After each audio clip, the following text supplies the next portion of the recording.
Confissão de Fé de Westminster. Capítulo 1. Da Escritura Sagrada. 1. Ainda que a luz da natureza e as obras da criação e da providência de tal modo manifestem a bondade, a sabedoria e o poder de Deus, que os homens ficam inexcusáveis, contudo não são suficientes para dar aquele conhecimento de Deus e da sua vontade necessário para a salvação. Por isso foi o Senhor servido, em diversos tempos e diferentes modos, revelar-se e declarar à sua Igreja aquela sua vontade, e depois, para melhor preservação e propagação da verdade, para o mais seguro estabelecimento e conforto da Igreja contra a corrupção da carne e malícia de Satanás e do mundo, foi igualmente servido fazê-la escrever toda.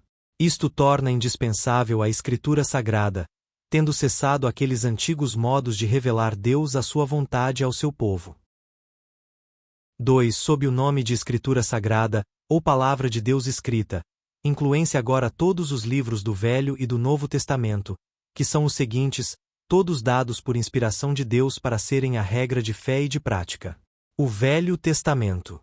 Gênesis, Êxodo, Levítico, Números, Deuteronômio, Josué, Juízes, Rute, 1 Samuel, 2 Samuel, 1 Reis, 2 Reis, 1 Crônicas, 2 Crônicas, Esdras, Neemias, Ester, Jó, Salmos, Provérbios, Eclesiastes, Cântico dos Cânticos, Isaías, Jeremias, Lamentações de Jeremias, Ezequiel, Daniel, Oséias, Joel, Amós, Obadias, Jonas, Miqueias, Naum, Abacuque, Sofonias, Ageu, Zacarias, Malaquias, o Novo Testamento, Mateus, Marcos, Lucas, João, Atos, Romanos, 1 Coríntios, 2 Coríntios,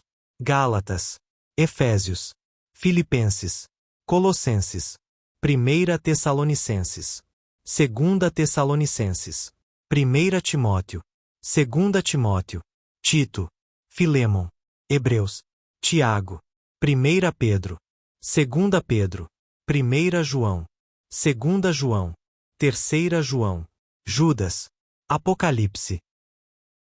3. Os livros geralmente chamados apócrifos, não sendo de inspiração divina, não fazem parte do cânon da Escritura. Não são, portanto, de autoridade na Igreja de Deus, nem de modo algum podem ser aprovados ou empregados senão como escritos humanos. 4. A autoridade da Escritura Sagrada, razão pela qual deve ser crida e obedecida, não depende do testemunho de qualquer homem ou igreja, mas depende somente de Deus, a mesma verdade, que é o seu autor. Tem, portanto, de ser recebida, porque é a palavra de Deus.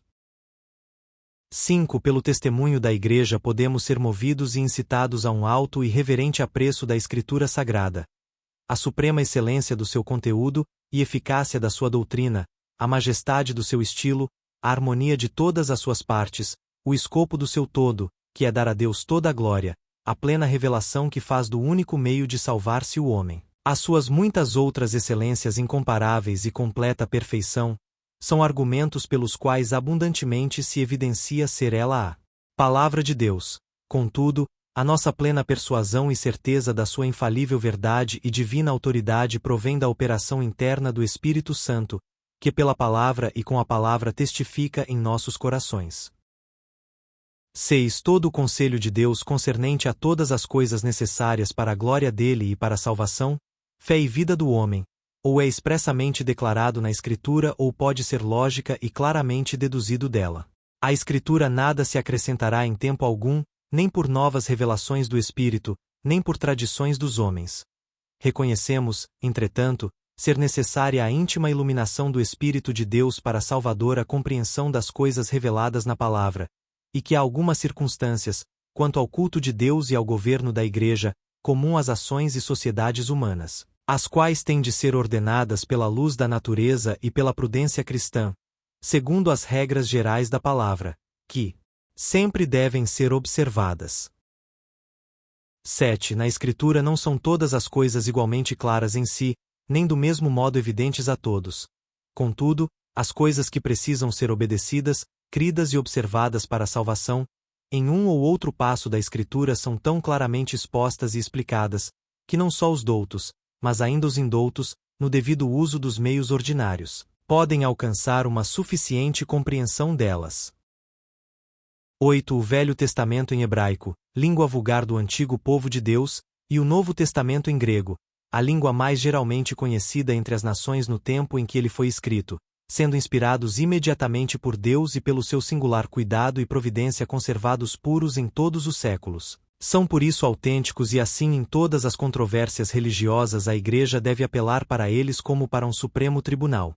Mas, não sendo essas línguas conhecidas por todo o povo de Deus, que tem direito e interesse nas Escrituras e que deve no temor de Deus lê-las e estudá-las, esses livros têm de ser traduzidos nas línguas vulgares de todas as nações aonde chegarem, a fim de que a palavra de Deus, permanecendo nelas abundantemente, adorem a Deus de modo aceitável e possuam a esperança pela paciência e conforto das Escrituras. 9. A regra infalível de interpretação da Escritura é a mesma Escritura. Portanto, quando houver questão sobre o verdadeiro e pleno sentido de qualquer texto da Escritura, sentido que não é múltiplo, mas único, esse texto pode ser estudado e compreendido por outros textos que falem mais claramente. 10. O juiz supremo, pelo qual todas as controvérsias religiosas têm de ser determinadas e por quem serão examinados todos os decretos de concílios, todas as opiniões dos antigos escritores, todas as doutrinas de homens e opiniões particulares. O juiz supremo em cuja sentença nos devemos firmar não pode ser outro senão o Espírito Santo falando na Escritura.